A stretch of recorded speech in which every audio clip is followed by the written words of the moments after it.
Programme में बानी तहरीक इंसाफ इमरान खान के 2 मुकदमात की समाअत का अदालती जो अहवाल है वो आप नाज़रीन के साथ हम शेयर करेंगे। सबसे पहले हम बात करेंगे इस्लामाबाद हाई कोर्ट में जो 190 मिलियन पाउंड केस में सज़ा मुअत्तली की दरख्वास्तों के ऊपर जो समाअत रही उसका अहवाल आपको बताएंगे। नैब की तरफ से अदालत में क्या मौक़िफ़ रखा गया, नैब के मौक़िफ़ को इमरान खान साहब के वकील सलमान सफदर ने कैसे काउंटर करने की कोशिश की और अल्टीमेटली फिर फ़ैसला जो आज अदालत ने दिया है उस फैसले की तफसीलात से भी आपको आगाह करेंगे। और आगे चल के एक और अहम अदालती कार्रवाई में जज साहब की तरफ से जो रिमार्क्स दिए गए जिसमें फ़रिश्तों का जिक्र किया गया कि हमारे दाएं बाएं फ़रिश्ते मौजूद हैं, कभी अकेले हमारे पास आना इमरान खान साहब के वकील से कहा गया, एक और लॉयर से कहा गया। तो ये रिमार्क्स जजेस ने क्यों दिए और जजेस के इन रिमार्क्स के बाद कमरा अदालत में कहकी क्यों लगे, फिर इस अदालती समाअत का अहवाल भी आपकी खिदमत में पेश करेंगे। लेकिन प्रोग्राम का आगाज़ करने से पहले आपसे दरख्वास्त के चैनल को सब्सक्राइब कर लें, बेल आइकॉन का बटन प्रेस करें, वीडियो पसंद आए तो इसे लाइक और शेयर ज़रूर कीजिएगा। तो सबसे पहले इस्लामाबाद हाई कोर्ट में इमरान खान की अपीलों पर समाअत का अहवाल, इसकी डिटेल आपके साथ हम शेयर करते हैं। नाज़रीन, 2 रुकनी बेंच है इस्लामाबाद हाई कोर्ट का जिसको हेड कर रहे हैं चीफ जस्टिस सरफराज डोगर साहब, उनके साथ जस्टिस मोहम्मद आसफ जो हैं इस 2 रुकनी बेंच का हिस्सा हैं। आज जब इस्लामाबाद हाई कोर्ट में अदालती कार्रवाई का आगाज़ हुआ तो नैब की तरफ से अदालत में ये एतराज़ पेश किया गया कि ये जो अदालत में दरख्वास्तें लगी हैं ये मरकज़ी दरख्वास्तें लगी हैं। नैब की तरफ से कहा गया कि जो मुतफ़र्रिक़ दरख्वास्त इमरान खान साहब की बुशरा बीबी साहबा की लीगल टीम लेके आई है कि सज़ा सस्पेंड की जाए, दोनों मुल्ज़मान को रिहा किया जाए, ये सज़ा मुअत्तली की दरख्वास्तें नाकाबिल समाअत हैं। ये दरख्वास्तें तब काबिल समाअत हो सकती हैं जब मरकज़ी जो अपीलें हैं कन्विक्शन के ख़िलाफ़, अगर उन पे नैब को नोटिस हो जाता है। यानी नैब का ये कहना था कि मरकज़ी अपीलों पे चूँकि हमें नोटिस नहीं हुए तो लिहाजा कन्विक्शन की सस्पेंशन की जो एप्लीकेशंस हैं, मुतफ़र्रिक़ दरख्वास्तें हैं, उनको एंटरटेन नहीं किया जा सकता। अलबत्ता नैब की तरफ से कमरा अदालत में मौक़िफ़ ज़रूर रखा गया कि अगर इमरान खान साहब की लीगल टीम चाहे तो मरकज़ी अपीलों पर वो दलाइल दें। मरकज़ी अपीलों पर अदालती कार्रवाई अगर बढ़ानी है तो बेशक अदालत जो है मरकज़ी अपीलों पर प्रोसीड कर सकती है। अब खान साहब और बुशरा बीबी साहब के वकील सलमान सफदर की तरफ से कहा गया कि इस केस में इमरान खान साहब को जनवरी 2025 में सज़ा हुई थी और हमारी जो अपीलें सज़ा के ख़िलाफ़ फ़ाइल हुई उसमें 10 माह कबल अदालत जो है वो नोटिस जारी कर चुकी है। और यहाँ पे नैब का कंडक्ट ये रहा है कि बार बार नैब की तरफ से अदालत में इल्तवा मांगा गया है, केस को चलने नहीं दिया गया, जिस पर नाजरीन जो बल्कि इमरान खान साहब के वकील ने जब ये कहा कि ये टोटल 10 मिनट का मुकदमा है, इमरान खान साहब की आंख एक जो है वो ज़ाया हो चुकी है, बुशरा बीबी साहब भी आंखों के आर्जे में जो है मुब्तला हो चुकी हैं, तो जिस पे नैब के वकील ने जवाब ये दिया कि अगर ये 10 मिनट का केस है जैसे इमरान खान साहब के वकील कह रहे हैं तो फिर ये बिस्मिल्लाह करें, मरकज़ी अपीलों पर अपने दलाइल का आगाज़ करें और अदालत जो है मरकज़ी अपीलों को सुन के इस केस का फैसला कर दे। नैब का इस पर कोई ऑब्जेक्शन, कोई एतराज़ नहीं है। जिस पे सलमान सफदर साहब ने कहा कि देखें हमारी जो दीगर केसेस में जो अपीलें पड़ी हैं बड़ी मुश्किल के साथ ये अपीलें 190 मिलियन पाउंड की लगी हैं। तोशाखाना 1 केस में हमारी अपीलें पड़ी हैं, वो अपीलें समाअत के लिए मुकर्रर नहीं हुई। और फिर सलमान सफदर ने कहा कि साइफ़र का जो केस जिसमें मेरे क्लाइंट्स को सजाएं हुई, साइफ़र का केस जब अदालत ने डिसाइड किया उसके बाद जब अपीलें इस्लामाबाद हाई कोर्ट में आई तो 3 माह के अंदर अदालत ने ना सिर्फ उन अपीलों पर समाअत की बल्कि समाअत करने के बाद अदालत ने साइफ़र की अपीलों को डिसाइड भी कर दिया। लेकिन यहाँ पे 10 माह से ज़्यादा अरसा गुजर चुका है, इमरान खान की अपीलों पे, बुशरा बीबी साहबा की अपीलों पे नोटिस हो चुका है, लेकिन नैब जो है वो सस्पेंशन के एप्लीकेशन के ऊपर एतराज़ उठा रहा है।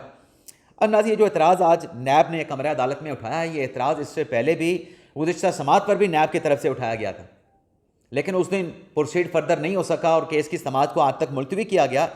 तो जब आज ये एतराज़ात सामने आए, एतराज़ात के ऊपर खान साहब के वकील ने जवाब दिया तो जस्टिस सरफराज डोगर साहब ने कहा कि देखें जो सज़ा मुअत्तली की दरख्वास्त है उसको आप छोड़ दें।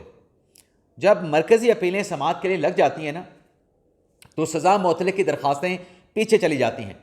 आप मरकज़ी अपीलों पर जो है वो दलाइल का आगाज़ करें, हम मरकज़ी अपीलें सुनते हैं। और फिर चीफ जस्टिस सरफराज डोगर ने यह भी कहा कि मुअत्तली की दरख्वास्त जो है वो नहीं सुनी जाएगी। अलबत्ता हम ये ज़रूर कह रहे हैं कि नैब की जो एतराज़ है कि ये अपीलें काबिल समाअत नहीं, हम उस एतराज़ को रद्द करते हैं।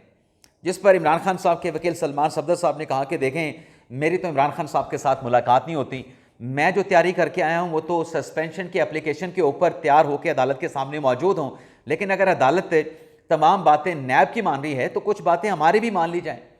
नैब की तरफ से हमेशा इल्तवा मांगा गया है, कुछ बातें हमारी भी मानी जाए। इमरान खान साहब के वकील ने कहा कि आप मुअत्तले की दरख्वास्तों के ऊपर हमें, क्योंकि हम तैयारी करके आए हैं, उस पर हमें आर्गू करने का मौका दें। लेकिन जब अदालत ने कहा कि मरकज़ी अपीलों पे आप दलाइल का आगाज़ करें, तो सलमान सफदर साहब ने कहा कि फिर इमरान खान साहब के साथ हमारी मुलाकात कैसे होगी? मरकज़ी अपीलों पे दलाइल देने से पहले मुझे अपने क्लाइंट के साथ कंसल्ट करना पड़ेगा, मुझे अपने क्लाइंट से फ्रेश हदायत लेनी पड़ेगी, तो मुलाकात तो ये होने नहीं देते। जिस पर सरफराज डोगर साहब ने कहा कि हम ऐसा करते हैं कि आपको इमरान खान के साथ, अपने क्लाइंट के साथ मुलाकात का वक्त दे देते हैं, आपको मोहलत देते हैं, आप बानी तहरीक इंसाफ इमरान खान के साथ ना सिर्फ मुलाकात करें, उनसे केस से मुतल्लिक फ्रेश हदायत भी ले लें, और आइंदा तारीख हम अगले हफ्ते की मुकर्रर कर रहे हैं। आइंदा हफ्ते हम अपीलों के ऊपर, मरकज़ी अपीलों पर समाअत की अदालती कार्रवाई का आगाज़ करेंगे। इसके बाद नाज़रीन ये हुआ कि जब अदालत ने सलमान सफदर साहब को मोहलत दे दी और केस की समाअत को अगले हफ्ते पीर तक अदालत की तरफ से मुलतवी कर दिया गया, यानी आज हाई कोर्ट में जो समाअत हुई है उससे मुलतवी किया गया है आइंदा हफ्ते पीर के दिन तक, ये ऑर्डर डिक्टेट करते हुए कि इमरान खान साहब के जो वकील हैं वो आइंदा समाअत पे खान साहब से हदायत लेके कि मरकज़ी अपीलों पे दलाइल देने हैं या मरकज़ी अपीलों पे दलाइल नहीं देने, हदायत लेके अदालत के सामने पेश होकर अपना मौक़िफ़, अपने दलाइल पेश करेंगे। तो ये आज इस्लामाबाद हाई कोर्ट में अदालती कार्रवाई का जो अहवाल था वो हमने आपकी खिदमत में पेश कर दिया।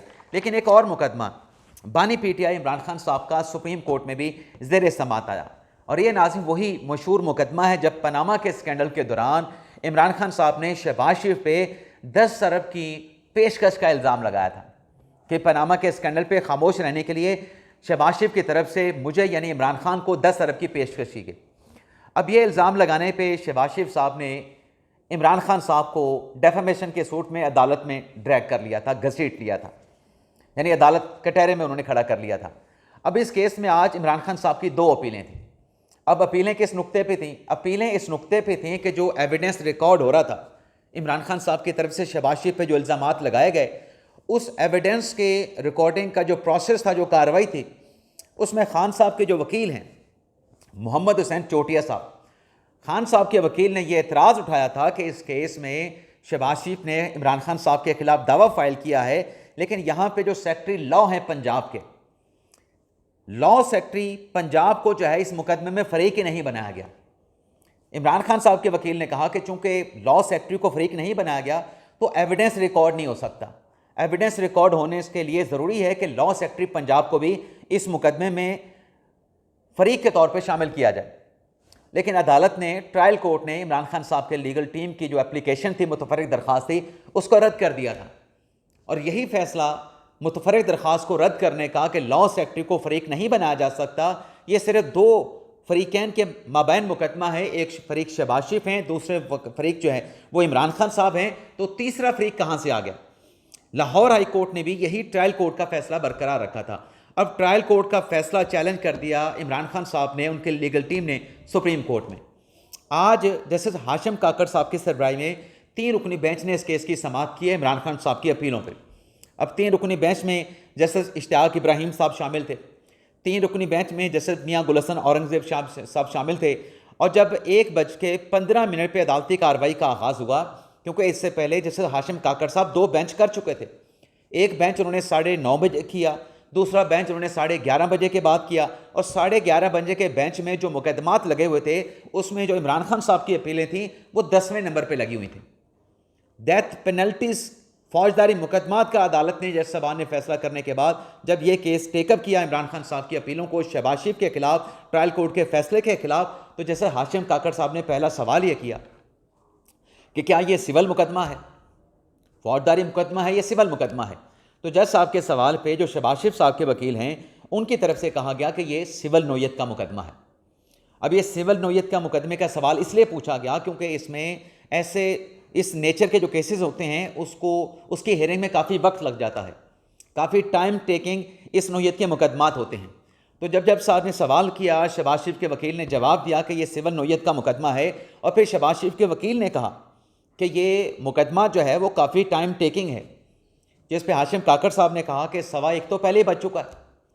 तो हम सुबह से बैठ के मुकदमात की समाअत कर रहे हैं, तो ये मुकदमा जो कि टाइम टेकिंग है, इसको हम कैसे सुन पाएंगे। जिस पर फिर ये सवाल भी हुआ कि क्या जो ट्रायल कोर्ट की कार्रवाई है वो चल रही है या ट्रायल जो है वो नहीं चल रहा। जिस पर इमरान खान साहब के वकील ने कहा कि ट्रायल कोर्ट की जो कार्रवाई है वो इसी अदालत ने इसी नोयत का एक और मुकदमा है हद तक इज़्ज़त केस में, जिसमें इमरान खान साहब का दिफा ख़त्म कर दिया गया था, उसमें नज़र सानी इमरान खान साहब ने दायर कर रखी है। उस नज़र सानी की समाअत के दौरान जस्टिस आयशा मलिक साहबा का जो 3 रुकनी बेंच है, उस बेंच ने ट्रायल जो है वो रोक रखा है। डेफेमेशन का ट्रायल जो है वो आगे नहीं बढ़ रहा। इस अदालत के हुक्म के ऊपर ट्रायल जो है वो नीचे रुका हुआ है। फिर नाज़रीन आगे हाशिम काकड़ साहब ने कहा कि जब वो नज़र सानी का मुकदमा यहाँ पे चल रहा है, उसमें भी इमरान खान साहब का सवाल हक़ दिफा को ख़त्म करने का है कि हक़ दिफा उनका क्यों ख़त्म किया गया, तो पहले वो नज़र सानी केस का फ़ैसला हो जाए। हाशिम काकड़ साहब ने कहा कि जब नज़र सानी केस का फ़ैसला हो जाएगा तो उसमें किसी न किसी हद तक ये जो मामला है इसका भी फेट जो है वो डिसाइड हो जाएगा। मुस्तफ़ा रमदे साहब ने कहा कि यहाँ पे केस को लिंगर ऑन किया जा रहा है इमरान खान साहब की लीगल टीम की तरफ से। मुस्तफ़ा रमदे साहब जो कि शहबाज शरीफ साहब के वकील हैं, उनकी तरफ से कहा गया कि ट्रायल कोर्ट का एक ऑर्डर जो है इमरान खान साहब की लीगल टीम ने चैलेंज किया लाहौर हाई कोर्ट में, और लाहौर हाई कोर्ट ने उस पर जो फैसला दिया वो एक अबूरी हुक्मनामा था। यहाँ सुप्रीम कोर्ट में इमरान खान साहब की लीगल टीम ने उस अबूरी हुक्मनामे को भी चैलेंज कर दिया, जो कि कानून के मुताबिक हाई कोर्ट का अबूरी हुक्मनामा सुप्रीम कोर्ट में चैलेंज नहीं हो सकता है। इमरान खान साहब के वकील ने कहा कि जो नज़र सानी का केस है ना, वो 7 अप्रैल को सुप्रीम कोर्ट में समाअत के लिए लग चुका है। आयशा मलिक साहबा ने वो मुकदमा सुनना है। जिस पर हाशिम काकड़ साहब ने कहा कि फिर ऐसा करें, हम इस केस को एडजर्न कर देते हैं जब तक नज़र सानी केस का फैसला ना हो जाए। आप आइंदा की तारीख बता दें कि अगली तारीख जो है वो कौन सी आपको दी जाए। जिस पर अपने शहबाज शरीफ साहब के वकील ने कहा कि आप इमरान खान साहब के वकील से पूछ लें कि वो कौन सी तारीख पसंद करते हैं। तो हाशिम काकड़ साहब ने कहा कि नहीं, आप सीनियर हैं, आप बताएं कौन सी तारीख तक केस को मुलतवी करें। जिस पे मुस्तफ़ा रमदे शहबाज शरीफ के वकील ने कहा कि मैं सीनियर नहीं, इमरान खान साहब के वकील मुझसे ज़्यादा सीनियर हैं। तो हाशिम काकड़ साहब ने कहा कि चलें, सीनियर वो होंगे लेकिन ज़ोर आवर तो आप हैं। जिस पर शहबाज शरीफ साहब के वकील ने कहा कि मेरे तो अपने क्लाइंट शहबाज शरीफ तक मुकम्मल रसाई है। जो इमरान खान साहब के वकील हैं मोहम्मद हुसैन चोटिया साहब, उनकी अपने क्लाइंट के साथ रसाई नहीं है। यानी शहबाज शरीफ के वकील ने कहा कि जो इमरान खान का वकील है उसकी रसाई इसलिए नहीं क्योंकि इमरान खान साहब अडयाला जेल में है। तो मेरी तो अपने क्लाइंट शहबाज शरीफ तक एक्सेस है, लेकिन इमरान खान के वकील की अपने क्लाइंट तक एक्सेस नहीं है, तो लिहाजा तारीख का सवाल आप इनसे करें। तो फिर अदालत ने कहा कि हम म्यूचुअल कंसेंट के साथ इस मुकदमे के समाअत को आइंदा तारीख तक मुलतवी कर देते हैं। लेकिन फिर अदालत ने बाद में कहा कि नहीं, हम किसी पे ये जिम्मेदारी नहीं डालते, हम अदालत पे डाल देते हैं कि अदालत ने वक्त ना होने पे केस की समाअत को मुलतवी कर दिया। लेकिन यहाँ पे बड़ी दिलचस्प अदालती कार्रवाई का आगाज़ हुआ। जजेस ने बड़े अहम रिमार्क्स दिए। जस्टिस मियां गुल हसन औरंगज़ेब ने कहा कि इस केस में गवाह क्यों नहीं पेश करते, गवाह पेश करें। हद तक का मुकदमा 2 फरीक़ैन के माबैन होता है, ये लॉ सेक्रेटरी कहाँ से आ गए। एक फरीक शहबाज शरीफ हैं, दूसरे फरीक इमरान खान हैं। डेफामेशन का सूट 2 फरीक़ैन के माबैन होता है, जज मियां गुल हसन औरंगज़ेब साहब ने कहा। और फिर उन्होंने सवाल ये भी उठाया कि हद तक के केस में कानून तो कहता है कि 6 माह के अंदर फैसला होना चाहिए। जिस पर शहबाज शरीफ साहब के वकील ने कहा कि जज साहब, आप तो कह रहे हैं कि 6 माह के अंदर हद तक के मुकदमे का फैसला होना चाहिए। यहाँ तो डेफामेशन के सूट में जो कि शहबाज शरीफ ने फाइल किया था इमरान खान के खिलाफ मन घड़त और बेबुनियाद इल्ज़ामात लगाने पे, 4 साल के बाद तो इस सूट में इमरान खान साहब ने अपना तहरीरी जवाब दाखिल किया था। तो 6 माह के अंदर सूट का फैसला कैसे हो सकता है जब 4 साल के बाद तहरीरी जवाब आएगा। जिस पे हाशिम काकड़ साहब ने कहा, क्योंकि इमरान खान साहब के वकील का ये कहना था शहबाज शरीफ साहब के वकील से कि आप यकतरफा तौर पर आर्गू कर रहे हैं, जब मेरी बात आएगी तो मैं तमाम हकायक अदालत के रिकॉर्ड पे रखूँगा। हाशिम काकड़ साहब ने यहाँ पे अजराए मजाक कहा, लाइटर नोट पे रिमार्क दिए कि देखें हमारे दाएँ बाएँ जो है वो फरिश्ते खड़े हैं। वकला से उन्होंने कहा कि कभी अकेले आप हमारे पास आइएगा, फिर आपका मैं काम करूँगा, फिर आपको मैं बताऊँगा। अभी ये फरिश्ते जज साहबान किसको कह रहे थे? हाशिम काकड़ साहब फरिश्ते हम साफ़ियों को कह रहे थे कि अदालत के एक साइड पे और दूसरी साइड पे साफ़ी खड़े हैं, हम कोई बात करते हैं तो उसकी खबर बना लेंगे।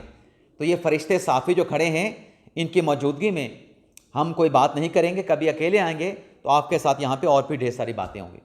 तो ये नाज़रीन अदालती कार्रवाई का अहवाल, इमरान खान साहब के मुकदमात की समाअत की डिटेल आपकी खिदमत में पेश की। आपसे इजाज़त चाहते हैं। अल्लाह ताला हम सब का हामी नासर और अपनी दुआ में याद रखिएगा। अल्लाह हाफ़िज़।